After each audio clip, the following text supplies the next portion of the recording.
Hi ಸ್ನೇಹಿತರೆ, ನಾವು ಬೆಂಗಳೂರಲ್ಲಿ ಕೆಲವೊಂದು ರೋಡ್ಗಳಲ್ಲಿ ಡ್ರೈವಿಂಗ್ ಮಾಡಬೇಕಾದ್ರೆ ತುಂಬಾ ಕೇರ್ಫುಲ್ಲಾಗಿ ಮೈಯೆಲ್ಲ ಕಣ್ಣಾಗಿ ಡ್ರೈವಿಂಗ್ನ ಮಾಡಬೇಕಾಗುತ್ತೆ. ಅದರಲ್ಲೂ ರಾತ್ರಿ ವೇಳೆಯಲ್ಲಿ ತುಂಬಾ ಹುಷಾರಾಗಿ ಡ್ರೈವಿಂಗ್ನ ಮಾಡಬೇಕು. ಯಾಕೆಂದರೆ ಈ ಕತ್ಲೆ ಟೈಮಲ್ಲಿ ಕೆಲವೊಂದು ರೋಡ್ಗಳಲ್ಲಿ ಈ ಥರ ಮಾಮೂಲಿ ಖಾಲಿ ರೋಡ್ ಇರುತ್ತೆ, ಆ ಕಡೆ ಮಧ್ಯೆ ಡಿವೈಡರ್ ಇರೋಲ್ಲ.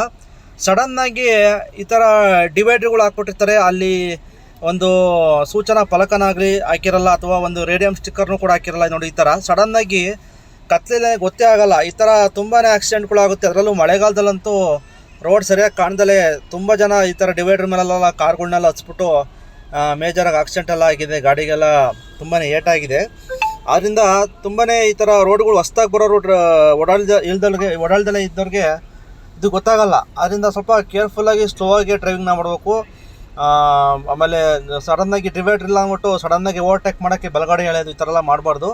ನೋಡಿಕೊಂಡು ಹುಷಾರಾಗಿ ಡ್ರೈವಿಂಗ್ನ ಮಾಡಿ. ಈ ಥರ ಡಿವೈಡರ್ಗಳು ಸಡನ್ನಾಗಿ ಸಿಕ್ಬಿಡ್ತವೆ, ಅಲ್ಲಿ ಯಾವುದೇ ಥರದ ಸೂಚನಾ ಫಲಕ ಆಗಲಿ ಇರೋಲ್ಲ, ಒಂದು ರೇಡಿಯಂ ಸ್ಟಿಕ್ಕರ್ ಕೂಡ ಇರೋಲ್ಲ.